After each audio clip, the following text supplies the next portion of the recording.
Deus como quer ver a família abençoada, a família transformada, Deus como foi alguém que projetou a família, Ele quer que nós aprendamos a lidar com esses problemas, e mais do que lidar, Deus quer que nós superemos os problemas que nós tivemos.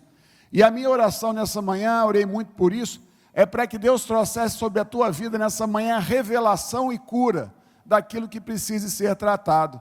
Que você possa abrir o seu coração, porque o Espírito do Senhor quer falar com você nessa manhã. Quem aqui quer ouvir a voz de Deus, diga aleluia. Nossos objetivos nessa manhã, é muito interessante, e eu estou vendo o pessoal vender as revistas. Meu irmão, compre não para você deixá-la guardada, empoeirada ou perdida no meio daqueles papéis que você nunca usa, mas compre a revista e tome essa revista como uma motivação para você ter regularidade e disciplina no estudo da palavra de Deus. Às vezes você tem dificuldade de manter uma leitura diária, e a revista é um instrumento de Deus para trazer para você justamente essa disciplina.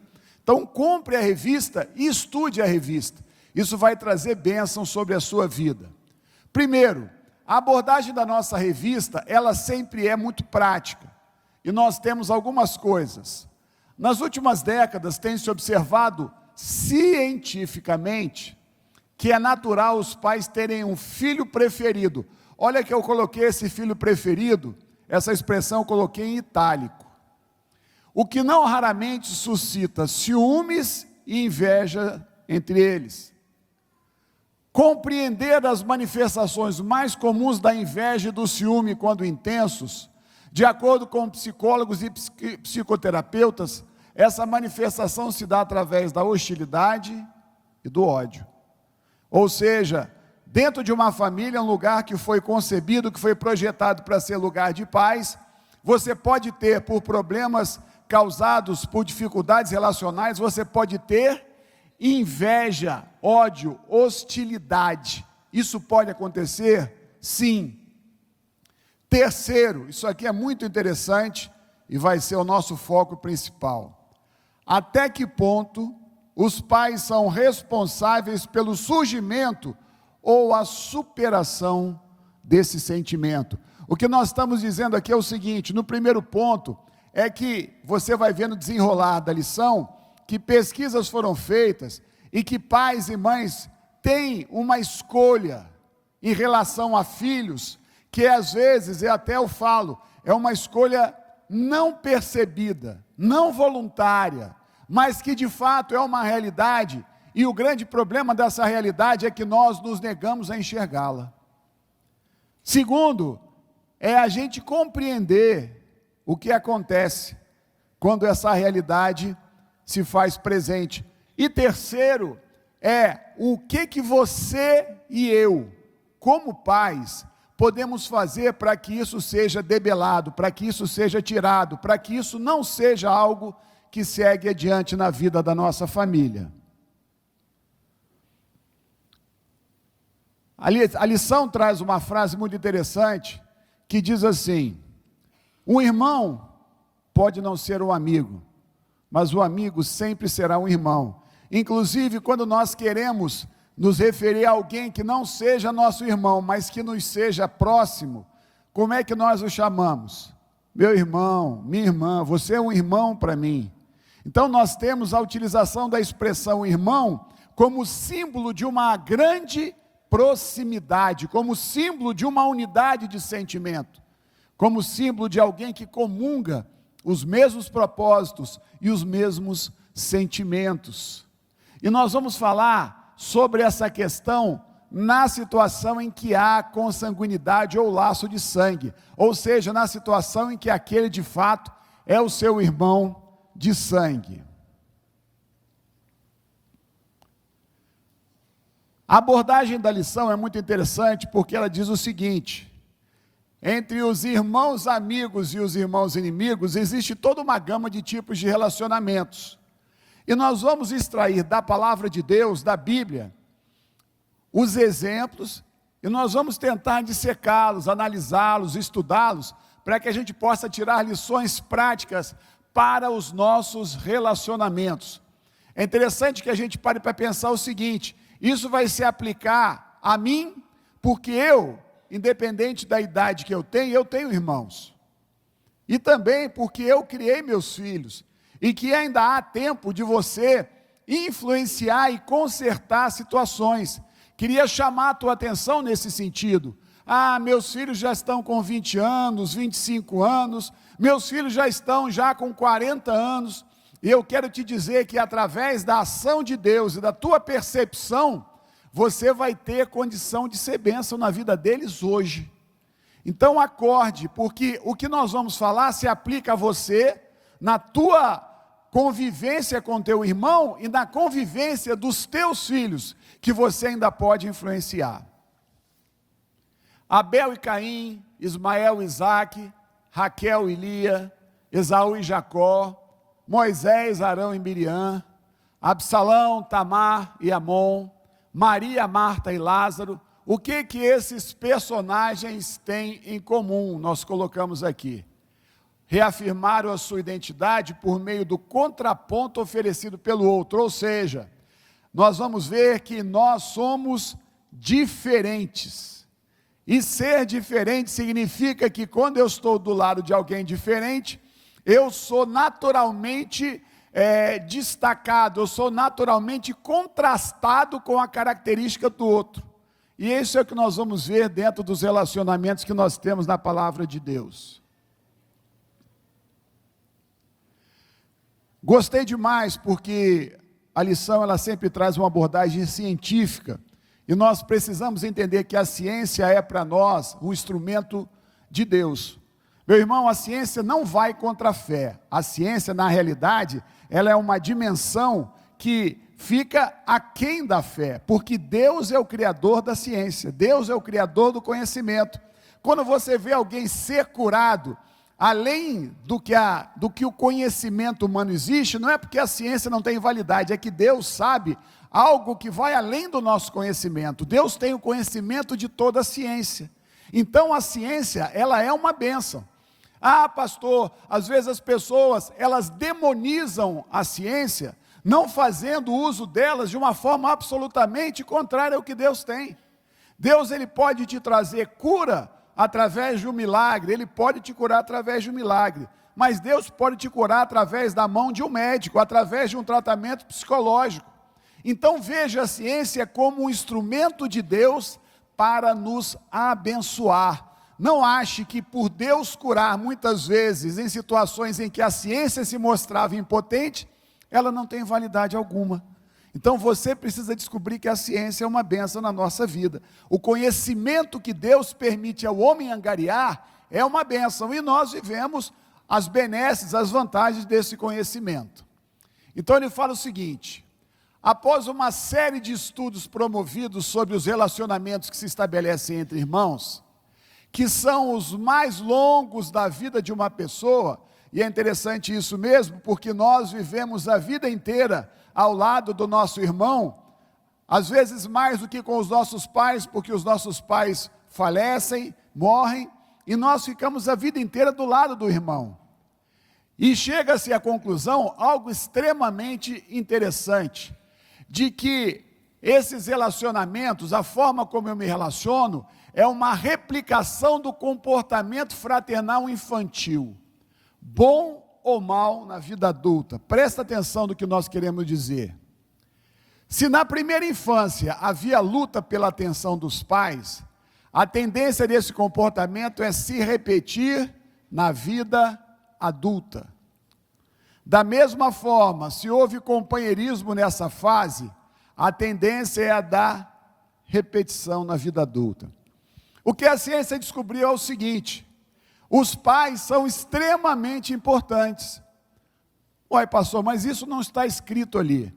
O que está escrito ali é o seguinte, é que nós, na realidade que nós temos com os nossos irmãos, quando nós somos pequenos, a forma como nós nos relacionamos com ele, e como nós nos relacionamos com ele em relação aos nossos pais, essa realidade, ela se repete quando nós somos adultos. Então você precisa, no momento em que está vivendo a sua infância, você precisa ser orientado devidamente, para que haja um ajuste naquele momento na forma de você se relacionar. Ele coloca que aqueles que vivem competindo com o seu irmão, cuja marca da criação é a competição, vamos ver quem é melhor, vamos ver quem agrada mais o pai e a mãe, e você, naquele momento, você não consegue vencer essa competição, você passa a ter aquela competição o resto da sua vida, você passa a nutrir pelo seu irmão uma dificuldade relacional que de uma maneira imperceptível, de uma maneira que você não entende, quando você for adulto, você vai ter sentimentos que você não gostaria de ter em relação ao seu irmão, mas você tem. Então essa marca, ela foi impressa em você quando você era criança. Quando você não tinha noção disso, você não sabe. É interessante que o estudo da psicologia, ele quando encaminhado por Deus, inspirado por Deus, ele traz para nós a chave de comportamentos que nós não compreendemos. Quem aqui já teve reações que não compreende? Levanta a mão, quero ver se é só eu, né? Todos nós, às vezes, tomamos atitudes que a gente não compreende, a gente não queria tomar aquela atitude, mas nós a tomamos, e a gente não compreende o que surge em nós, aquele sentimento ruim. E o que eu estou dizendo para você é que na fase da primeira infância, segunda infância, na fase inicial da nossa vida, a formação desse relacionamento e os fundamentos desse relacionamento acabam que se desenvolvem quando você está na fase adulta. Se eles não forem tocados, transformados, eles acabam gerando na fase adulta uma repetição. Claro que você na fase adulta não vai fazer como uma criança, mas você vai ter a mesma atitude que você tinha quando era criança. Então, se você foi alguém que competiu pela atenção dos seus pais, se você foi alguém que se sentiu abandonado, se sentiu deixado de lado, se você achou que o seu irmão sempre era mais valorizado, isso vai se repetir e vai ser um obstáculo que você sente claramente quando você é adulto. E a gente percebe dentro das famílias que há situações entre irmãos de grande proximidade e há situações que há entre irmãos de grande dificuldade relacional. E você não sabe por quê, você não compreende. E o que nós estamos tentando trazer para você, nesse momento, é que o Espírito Santo te faça discernir isso. Fecha teus olhos, só um minuto. Senhor, eu quero te pedir nessa hora, Pai, porque nós estamos na Tua casa, Pai. Tua casa é lugar de cura, Tua casa é lugar de mudança. Senhor, em nome de Jesus, passa do nosso meio agora, e que haja revelação, que haja percepção, que o Senhor traga à nossa lembrança aquilo que precisa ser curado, Pai. Nós te pedimos isso em nome de Jesus. Amém. O título desse item é: existem filhos favoritos? Pastor, mas que é isso? Eu não tenho jamais isso na minha vida. Isso é um absurdo. Eu duvido que um cara crente tenha isso. Meu irmão, cuidado com as suas palavras. Nossos arroubos costumam nos levar a situações embaraçosas. Nas últimas décadas tem se observado de forma científica, eu tomei o cuidado de botar algumas expressões entre aspas e algumas expressões em itálico, para você entendê-las num contexto, porque o significado das palavras depende do contexto. Que é natural os pais terem o quê? Um filho preferido. Pastor, eu não concordo com isso de jeito nenhum. Calma. Vamos entender o que nós estamos querendo dizer para você. Os fatores que levam a essa preferência são diversos. Sexo, idade, preferências pessoais, etc. Aí eu achei mais legal essa pesquisa, porque quando você trabalha com grupos humanos, você não tem argumentos. Contra fatos, não há argumentos, né? É uma pesquisa e que procura expressar aquilo que nós estamos tentando te passar nessa manhã. Olha só, pesquisa feita na Universidade de Califórnia, em um total de 384 pares de irmãos e seus pais, após 3 anos de investigação, achei isso aqui tremendo. Ou seja, eu quero que você perceba o cuidado do escritor da revista, pastor Carlos, porque é um pessoal que tem fundamento, não é chutação, chutometria. Esses dias eu dei uma aula aqui sobre a questão do adultério, eles fazem referência a sites que no mundo inteiro são famosos, então é um pessoal antenado do que está acontecendo. Por isso que você tem uma escola dominical que poucos lugares têm. Quero te falar isso, não para nosso orgulho, mas para nossa orgulho no sentido negativo, mas para uma satisfação, porque você está sentado no lugar e tem gente nas igrejas aí que não sabe nada sobre esse assunto e nunca vai saber, porque não há ênfase e preocupação em te ensinar a palavra de Deus. Mas vamos continuar. De 384 pares de irmãos, após 3 anos, chegaram à conclusão que 65% das mães e 70% dos pais têm o filho preferido. Então eles pegaram um grupo e começaram a entrevistar esse grupo e a verificar a forma como os pais se relacionavam com os seus filhos e como que até mesmo eles falavam dos seus filhos. Aí há uma análise de uma psicóloga que ela diz o seguinte, apontando que seria um caso de afinidade e não de preferência. Presta atenção. Seria natural a afinidade com o filho de forma específica. Aí eu queria que você parasse agora para pensar. Esses dias eu falava aqui para os adolescentes, eu achei super interessante, que eu estava falando para eles, eu estava compartilhando sobre escolhas profissionais.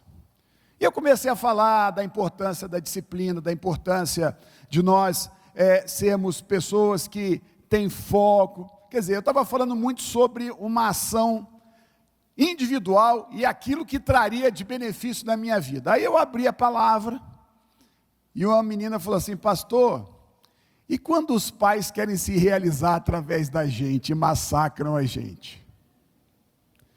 Aí eu falei, minha filha, esse é o nosso grande problema, que nós adoramos escolher para os nossos filhos.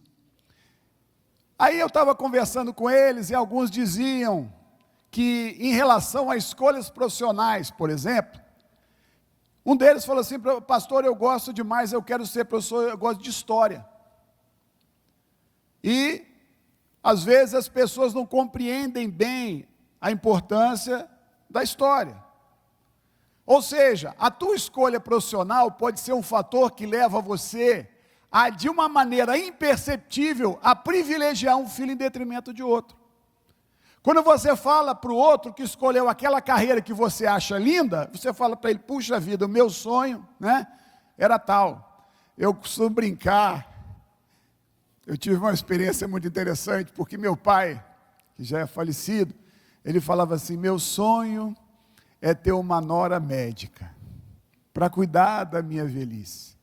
E meu pai teve 4 filhos e não teve nenhuma nora médica. E eu tenho 2 filhas, uma que já é médica e outra que está estudando medicina. Eu brinco que elas trouxeram para mim uma alegria quando eu lembro disso em relação aos meus pais. Mas você e eu, de acordo com as escolhas que os nossos filhos fazem, nós os preferimos. Quem entende o que eu estou falando, diga aleluia. Quem nunca ficou contrariado com a escolha de um filho, levanta a mão, só para eu saber. Não existe, não há. O que eu quero que você entenda é que nós temos, de acordo com as características, porque cada um de nós somos um universo completamente diferente. Deus, na sua multiforme sabedoria, Deus nos fez como quadros, como poemas, como obras de arte completamente exclusivas. Ninguém é igual a ninguém.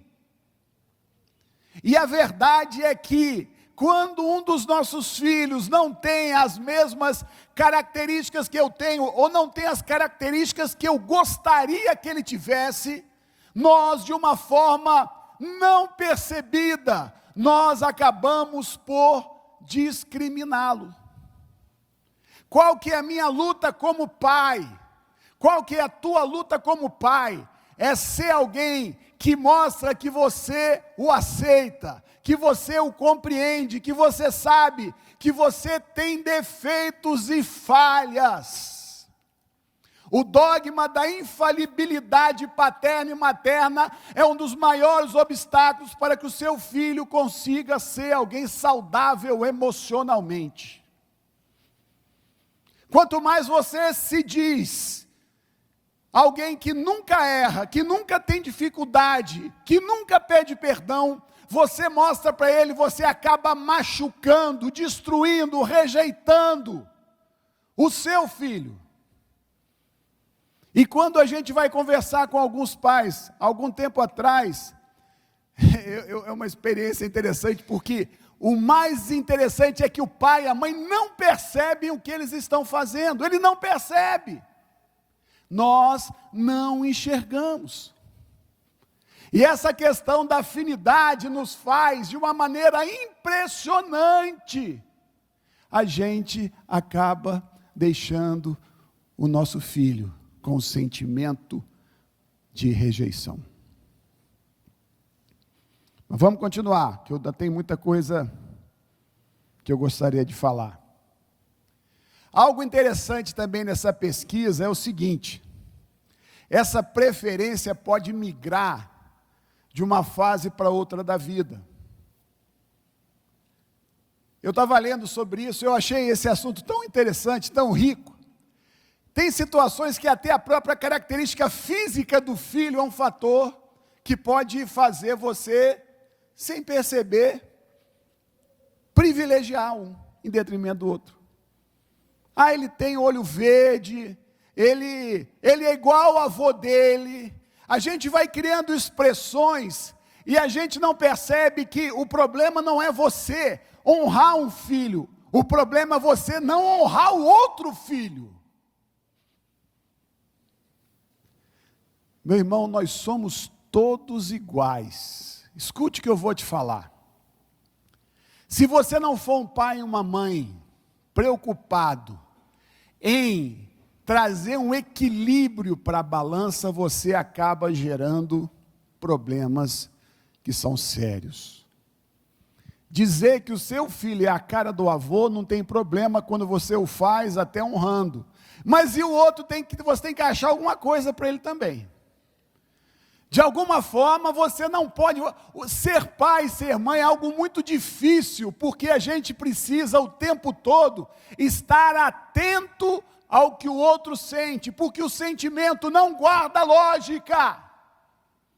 Deixa eu te falar algo que todas as vezes que a gente vai aconselhar um casal, que a gente vai conversar com uma família, que a gente vai conversar com alguém que está machucando e não está vendo, ele fala assim: pastor, mas isso não tem lógica. A lógica do sentimento não é lógica. O que eu sinto, eu não controlo. Pastor, mas será que ele não está vendo o que eu faço? Uma vez eu conversei com a pessoa e falei assim: pastor, eu pago o melhor colégio para ele. Eu falei: você paga para o outro também. Mas pastor, ele faz o que ele quer, talvez seja por isso, você não pode deixá-lo fazer o que ele quer. Você só presta atenção no que um faz, e você não está vendo que ao deixar o outro fazer o que ele quer, você está deixando ele de lado. É tão complexo isso, é tão interessante que o amor se manifesta através de limites. Nós estamos trabalhando com jovens aqui na igreja, e a gente vai conversar, a gente percebe claramente alguns jovens que têm extrema dificuldade, porque os seus pais sempre deixam fazer o que eles querem fazer, eles nunca tiveram alguém que lhes dissesse assim: olha, não é por aí. Eles sentem falta de alguém que lhes dê um referencial, e você às vezes só fala com um, porque aquele um, ele tem uma característica de receptividade ao que você fala. O outro é mais seco, é mais fechado, aí você deixa o outro de lado. Quem entende o que eu estou falando, diga aleluia.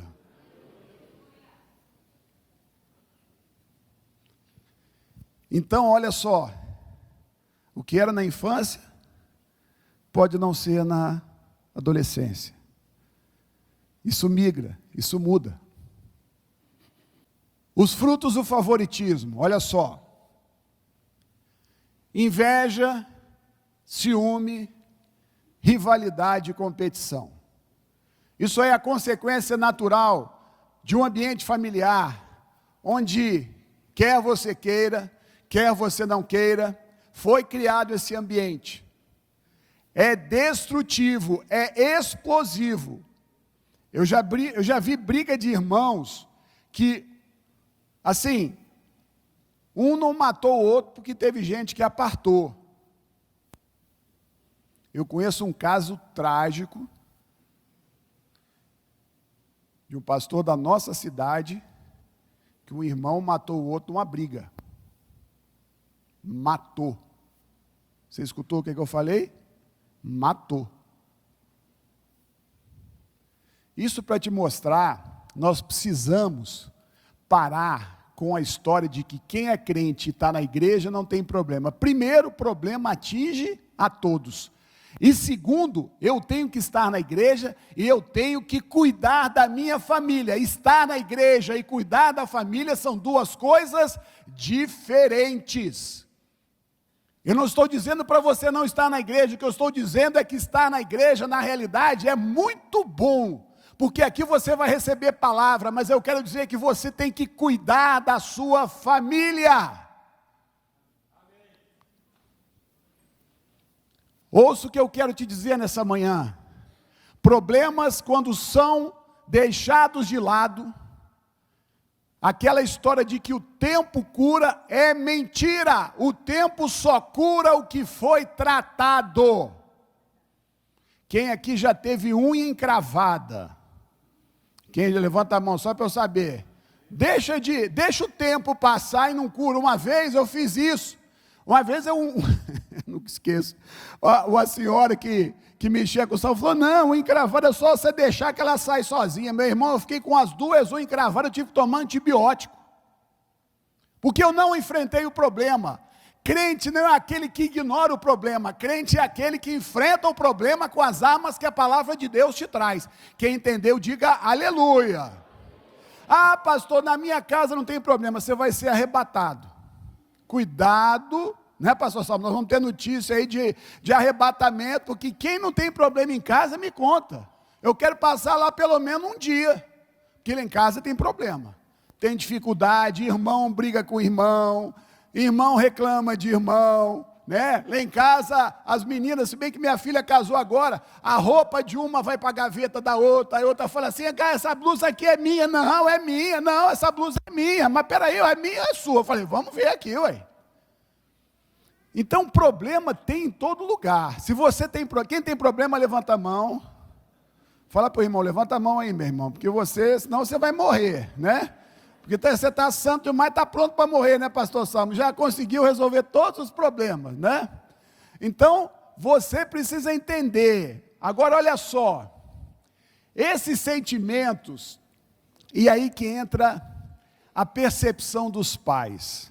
Eles podem ser algo que estão se manifestando de uma forma sutil. Lá em casa, eu tenho menos sensibilidade a algumas questões do que a Lívia. E eu fico olhando para ela. Por quê? Porque ela percebe nas entrelinhas o que está acontecendo. Então você, meu irmão, às vezes você também é pai, você vive, como disse, se separou, você tem uma circunstância que você não quis, você então tem que pedir a Deus para te dar uma unção dobrada de sensibilidade. Porque você precisa ler nos detalhes, nas reações, nas palavras, o que está errado nos relacionamentos entre os irmãos. Você precisa ler nos detalhes o que está errado na tua relação com teu filho.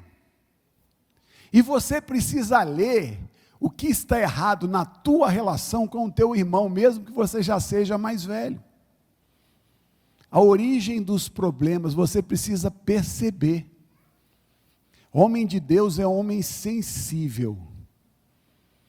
Mulher de Deus é mulher sensível.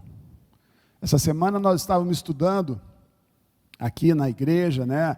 Homem de verdade. Eu achei tão interessante que nós tomamos o exemplo de Davi. Davi, como homem que era músico, o homem excelente, né, pastor? O curso nosso é o homem excelente. Nós pegamos Davi. Davi era arpista, escritor e guerreiro. Então, isso aí é a quebra de todos os preconceitos de que homem não pode ser sensível. Quem te falou isso? E eu quero ser alguém sensível. Homem, levanta a mão. Quem quer ser sensível aqui, diga aleluia. De novo, homem quer ser sensível, diga aleluia. Esse é o seu papel também. Agora, você não vai prescindir da ajuda da sua esposa, beleza.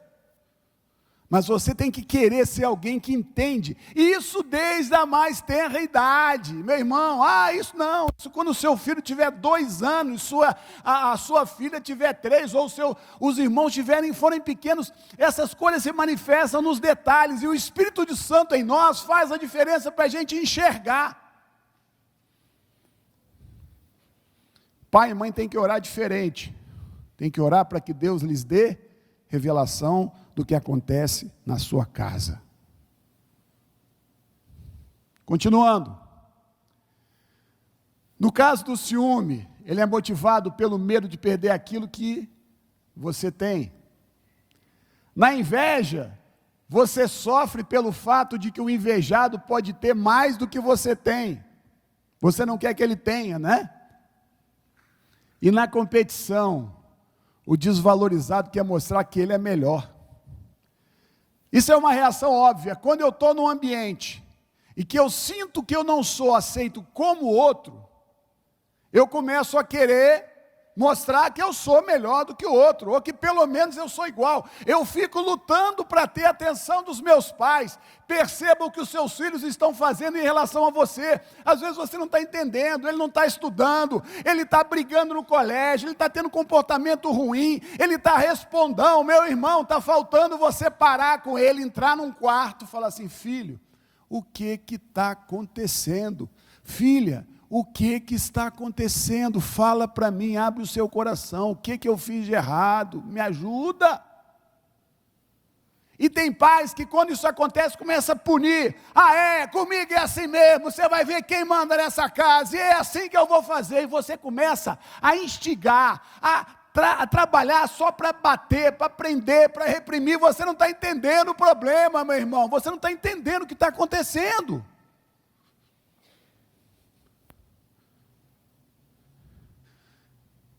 É engraçado que hoje eu vejo pais que, devido a uma avalanche de princípios diabólicos, têm ficado perdidos no meio dessa sociedade, é verdade. Pais que são duros quando devem ser flexíveis e são flexíveis quando têm que ser duros.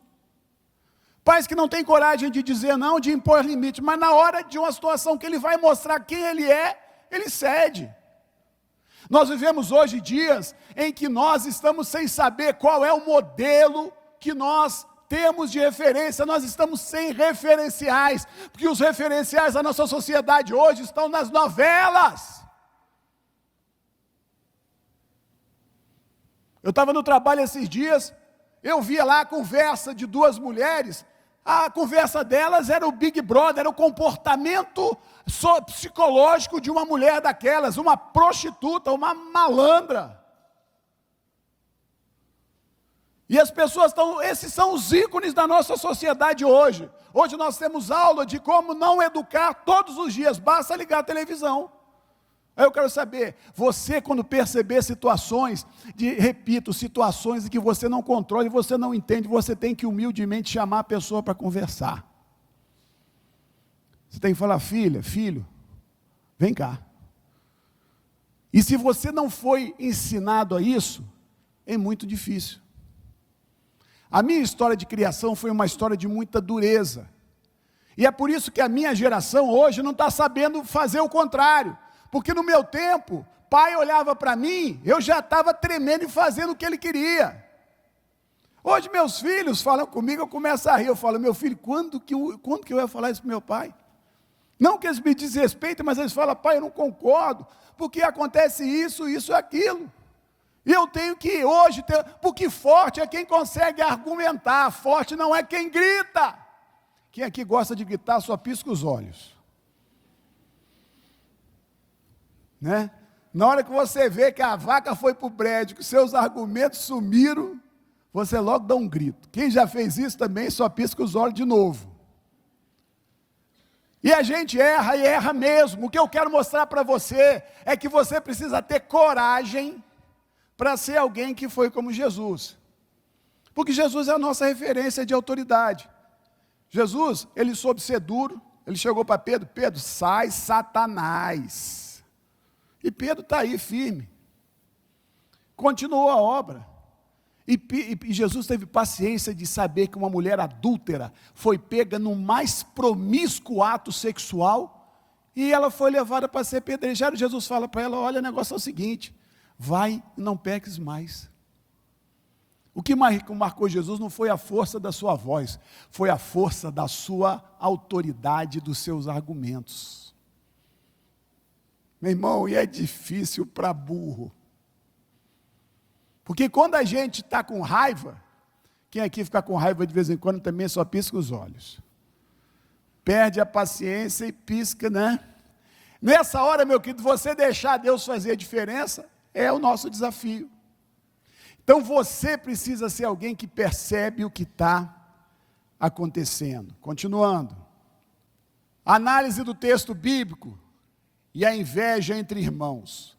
Aí nós vamos pegar alguns personagens e vamos refletir, respondendo a seguinte pergunta: até que ponto os pais são responsáveis pela extinção ou pela solução do problema da inveja e do sentimento ruim? Reflexões entre inveja e competição. Olha só, Provérbios 14:30 fala que a inveja é a podridão dos ossos. Eu tenho uma tese minha, isso aí não está na Bíblia não. O pastor Luiz disse que ele acha. Muitos dos nossos problemas que a gente tem aí de gastrites e outras ites mais, a gente tem por causa da inveja. E eu vou te falar algo que eu vou tomar liberdade: nós somos naturalmente invejosos. E mais do que isso, nós temos que diariamente lutar contra a inveja. Nós temos que lutar contra elas. Tem pessoas que têm mais facilidade, outras têm menos, mas ele é um inimigo a ser batido, vencido. Cuidado. O ser humano, ele tem essa questão, porque hoje nós vivemos o tempo da competição. Nunca em tempo algum nós vivemos a competição como nós vivemos hoje. Porque nós, como nunca também nós vivemos precisando do sucesso, porque nunca o homem teve tanta falta de presença de Deus e falta de valores cristãos na sua vida. Nós vivemos uma sociedade degenerada e destruída, que procura se satisfazer com alguma coisa que possa substituir aquele vazio que só Deus preenche. Então, o remédio que o mundo acha para você ser feliz é o sucesso, e o sucesso precisa da vitória, e a vitória precisa da competição. Você entende o que eu estou falando? Quem entendeu, diga aleluia. A gente vive bombardeado: seja o melhor, você tem que ser o melhor. Nós temos um critério que mostra o seguinte: mostramos, em primeiro lugar, um cristianismo onde só tem vencedor. Nós somos vencedores? Sim. Mas nós passamos pelas batalhas.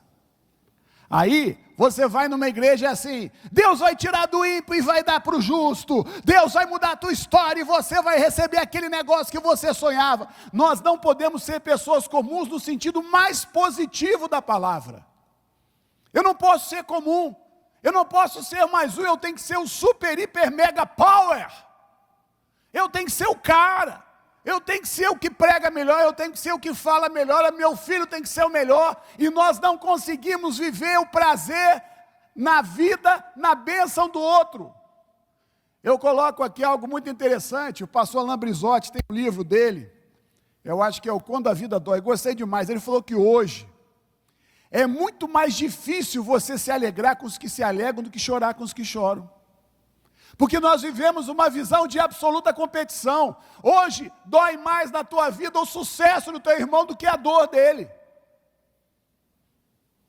Meu irmão, isso é impressionante. A cultura do sucesso e da competição entrou na igreja, não adianta.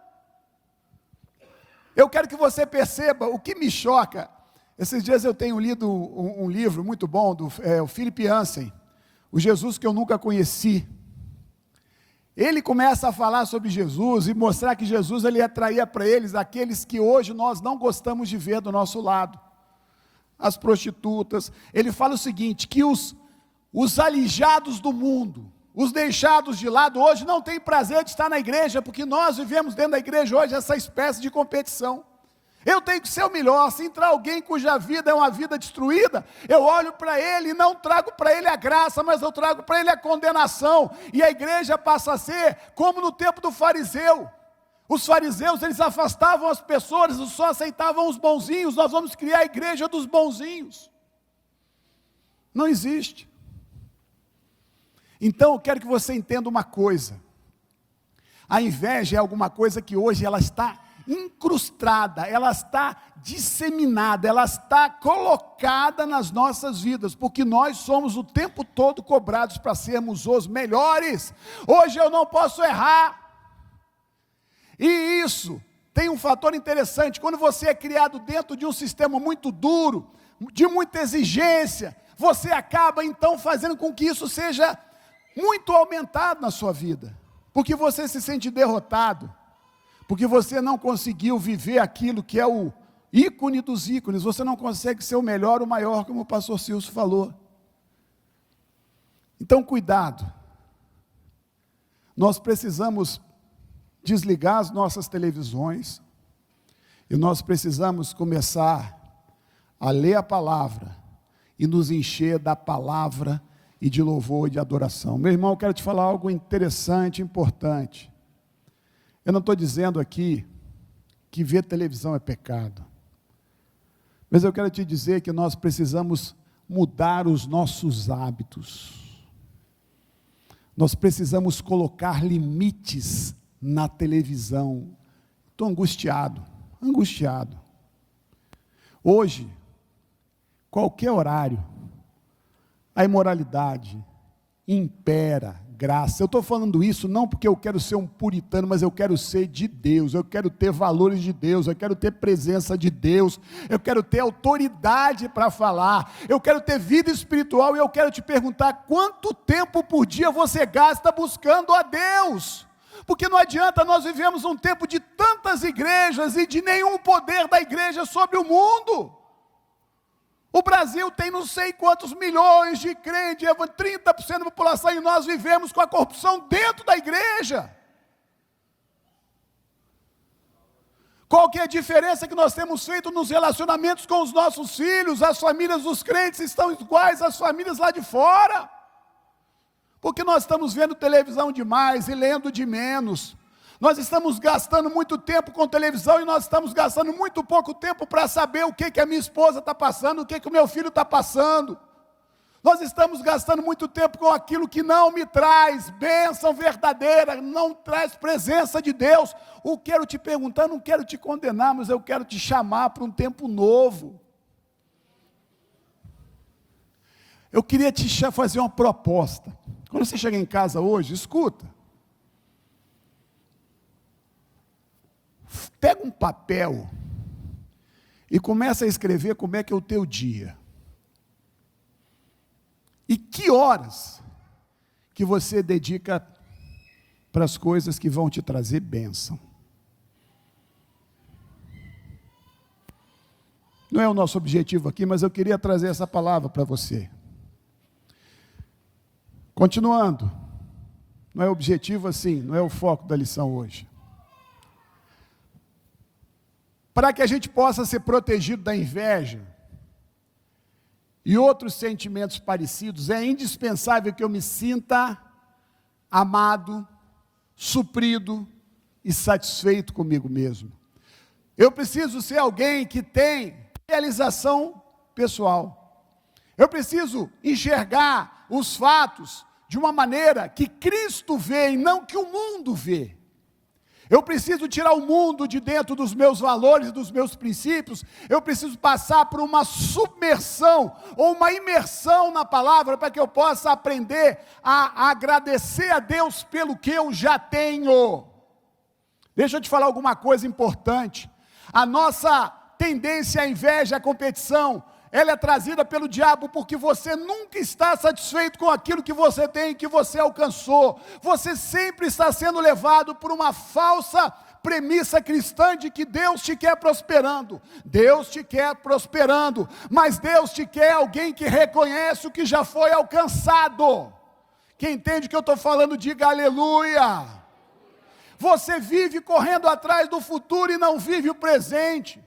Talvez seja isso que teria feito com que aquele filho da parábola do filho pródigo quisesse ir para o mundo. Porque aquele pai, ele ensinava que tinha que trabalhar, que tinha que buscar. E o filho pródigo, ele na realidade queria viver o momento, mas o pai só queria mostrar o futuro. Meu filho, você tem que trabalhar, você tem que ser alguém que junta todo dia, porque você precisa ser alguém bem sucedido. E ele queria gozar um pouco daquilo que ele tinha, mas o pai, sempre preocupado com o futuro e não parava para viver o presente. Quem entende o que eu estou falando, diga aleluia. E nós temos vivido isso, nós vivemos sempre olhando para frente, nunca agradecemos pelo que nós já alcançamos. Cuidado, você já agradeceu a Deus pelo que você tem hoje? Você já agradeceu a Deus pelo que Ele te deu até agora?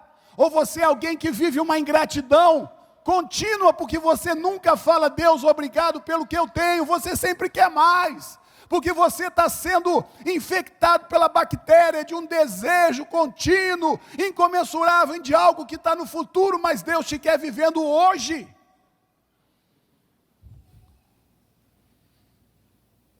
Cuidado. Você nunca se sente amado, você nunca se sente satisfeito. Quando a gente vê a história de Paulo, eu acho interessante, Paulo ele sempre pontua, buscando um objetivo, mas ele nunca deixa de reconhecer o que Deus já deu a ele. Ele fala, eu sei estar alegre, triste, suprido, passando falta. Ele nunca vivia o futuro sem passar pela gratidão do presente. E nós temos vivido sempre querendo mais. Cuidado. Repita comigo, hoje eu vou agradecer pelo que eu conquistei. Pare de ser escravo. Eu estou pregando para mim, né? Eu queria que o pastor Salmo tomasse o microfone e falasse isso para mim, porque eu vivo preocupado com o futuro. A gente vive angustiado pelo futuro e nunca agradece o que nós já temos. Cuidado, meu irmão, cuidado. Outra coisa importante para que a gente possa fazer o nosso filho e nós nos sentirmos felizes. O amor de Deus é incondicional. Ô, meu irmão, nós ensinamos para os nossos filhos, eu fico preocupado. Você briga com seu filho e fala assim, olha, não faz nada errado não, senão Deus não vai gostar de você. Onde está escrito isso? Você ensina para a criança que Deus não gosta dela, quando ela faz coisa errada, Deus não aprova, mas Deus a ama.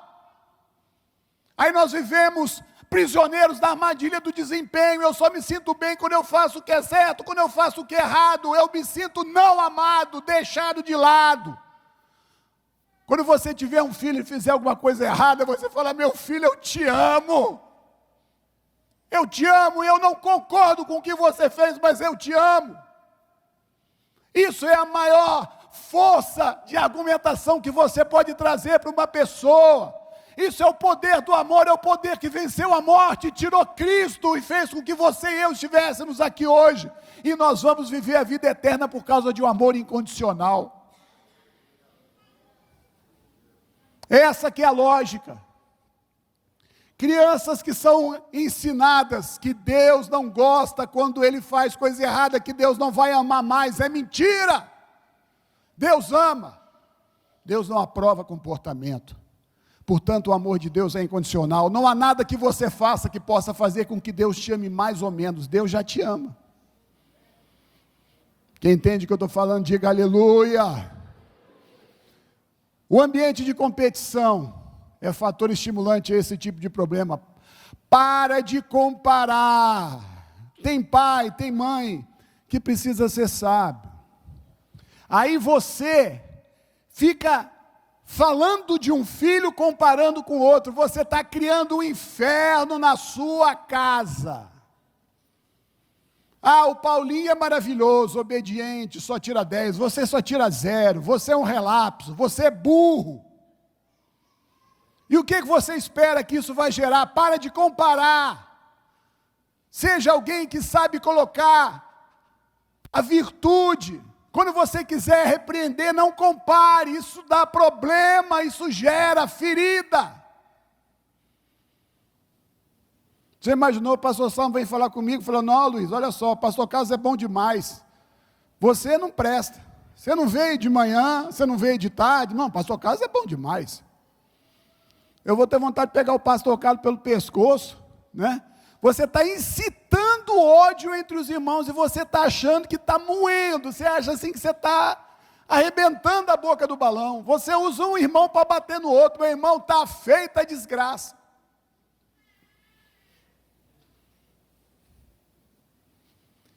Por último, eu sou o que os meus pais disseram que eu sou. A formação das nossas emoções passa necessariamente por palavras de afirmação. As pessoas que mais têm proximidade e autoridade sobre mim são aquelas que mais influenciam na minha autoestima. Portanto, quando você fala para o seu filho algo destrutivo, você está acabando com ele para o resto da vida dele. Se você não tomar cuidado, você vai trazer para ele uma herança que você certamente não desejava. E eu quero te dizer que nós fazemos isso porque nós estamos premidos e cheios de boas intenções. Pastor, eu falei isso porque eu amo ele, mas você falou coisa errada. A palavra de Deus fala que eu tenho que dizer, Provérbios fala, eu tenho que dizer a coisa certa, do jeito certo e na hora certa. Eu não posso falar a coisa certa do jeito errado. Gera problemas e destruição. Portanto, cuidado com o que você falou, e se você falou coisas que você sabe que destruíram, vá lá atrás e peça perdão. Volta lá e fala, meu filho, me perdoa, meu irmão, me perdoa. Seja alguém que tenha a grandeza de mudar a história da sua vida e da vida do seu filho.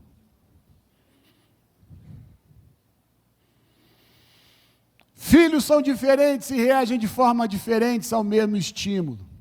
Não podemos aceitar uma receita pronta sem levar isso em consideração. O desafio nosso como pais é tratar os nossos filhos conforme eles são, porque eles são diferentes. Pessoas diferentes têm diferentes reações diante dos mesmos estímulos.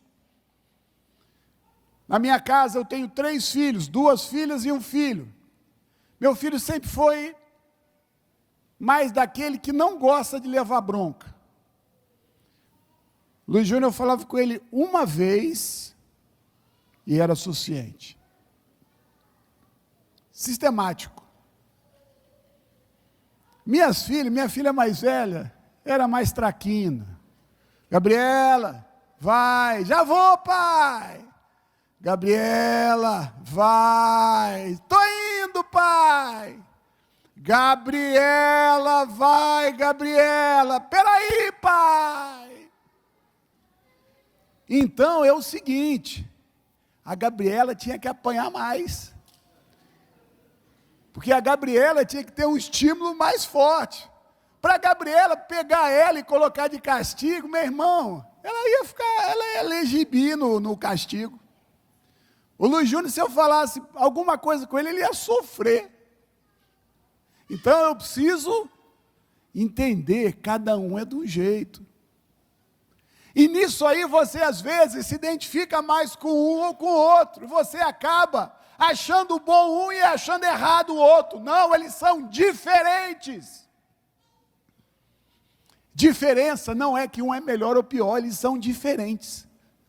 Então você tem que olhar para os seus filhos e trazer soluções diferentes para os mesmos problemas. Isso é o desafio de ser pai. Isso é o desafio de ser mãe, isso é o desafio de criar alguém. Se eu não fizer isso, eu vou acabar criando traumas e dificuldades. Eu vou ter situações de reações inimagináveis, eu não vou compreender por quê. Foi porque você não parou para perceber como seu filho e sua filha eram.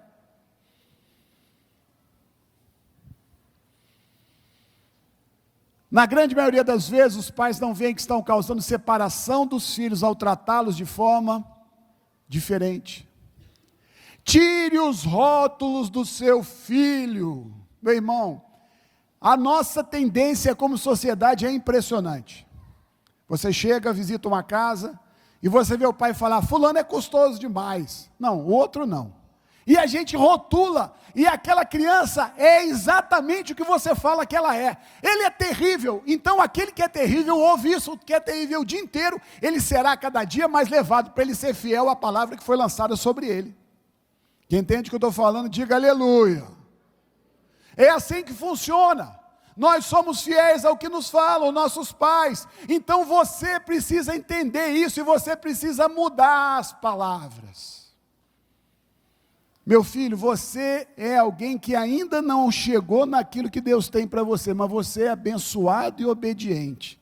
Ele naquele momento está só na desobediência, e você vai começar a declarar, quando o provérbio diz que a morte e a vida estão no poder da língua, e o que bem a utiliza como do seu fruto, é que a tua palavra vai trazer à existência aquilo que é bênção na vida do teu filho.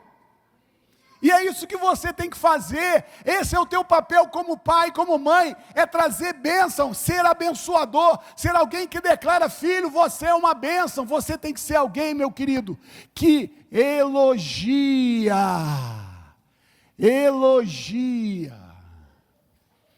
Na nossa vida existe o círculo vicioso, existe o círculo virtuoso. Eu sempre fui bom aluno, mas minha mãe era muito inteligente. Nesse aspecto, ela dura, me cobrava nota. Quando eu tirava nota alta, ela contava para todo mundo. Aí eu ficava refém da nota alta, eu tinha que estudar. Eu me sentia alguém que quando tinha que fazer prova, tinha que estudar.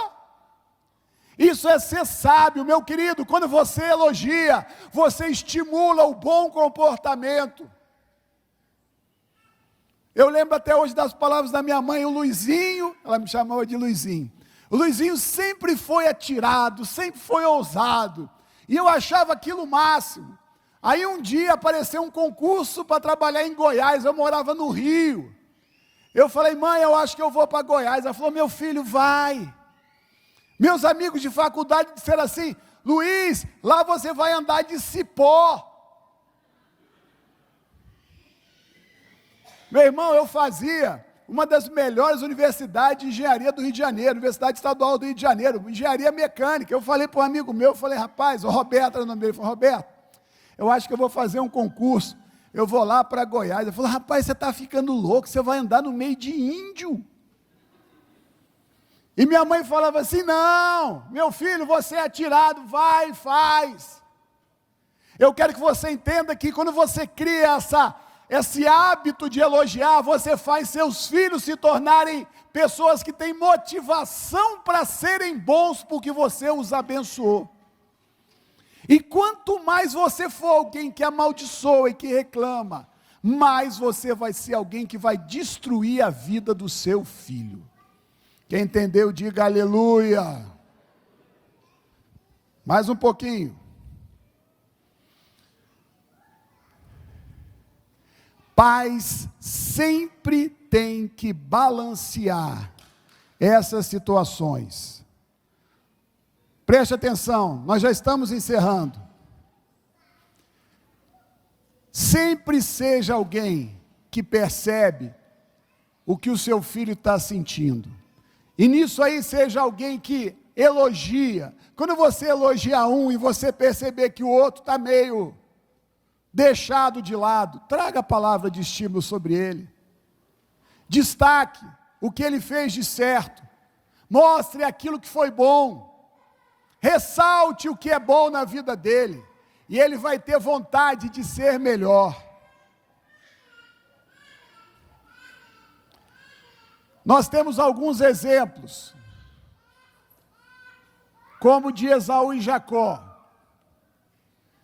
E nós vemos a grande questão da nossa vida é quando Deus, Ele fala com um e às vezes não fala com outro. Ou quando a gente tem sobre nós uma divisão entre os nossos pais.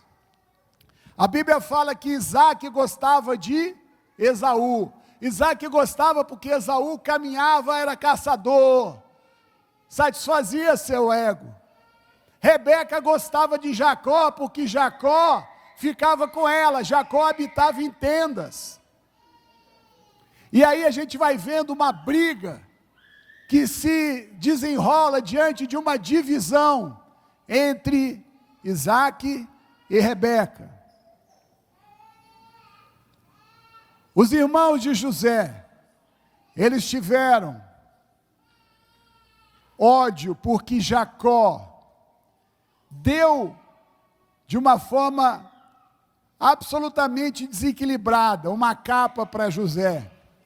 Aquela capa de José, aquela capa era o símbolo da preferência. Cuidado, quando você for dar alguma coisa, saiba que o outro está vigiando. Ninguém é bobo, todo mundo vê, inclusive quem está do seu lado. E por último, existe a questão das situações em que a inveja vem pela bênção de Deus. Caim e Abel.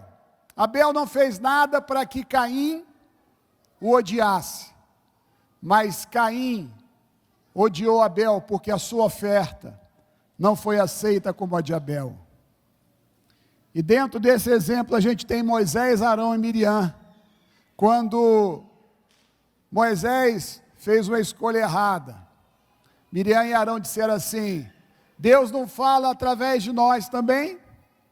E eles não entenderam que a autoridade era sobre Moisés. Marta e Maria.